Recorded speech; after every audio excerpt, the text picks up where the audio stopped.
Энэ юу ачтай юм бэ? Энэ хөлн гарч ирсэн. Ийм дугуй төгждөг загвар юм байна. Ер нь гэхдээ маника авах гэж байгаа бол ийм гоёштой маника авах юм бол илүү зүгээр.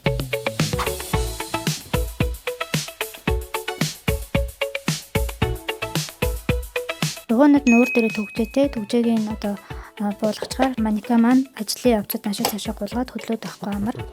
Тэгээд тоо бодохгүй 15 минутын дотор суур гаргах арга бол ийм суналтгүй гялбар ашиглаад энэ манекан дээр ингээд яг хэлбэрийн дагуу наагаад бэлтжин. Энэ дээр маркераар зураад түүнийгээ скрийн борд цаасан дээрээ тавиад зураад скр маань бэл болж байгаа. Гэсэн манайх одоо энийг сүүлийн 3 жил зарж байгаа. Нэг үнээл барайл яваад байгаа. Дараагийн эрэлтнээсээ энэ маань одоо үнэ нэмэгдэж магадгүй болчиход байна. Ер нь яг нийлүүлж байгаа газар маань нэмээгүй ч гэсэн ханшийн өсөлтөөс болоод үнэ нэмэгдээд байгаа. Манекан авандаа гэж бодож исэн хүмүүс маань байх юм бол бас эртгэн байгаа дээр нь авчвал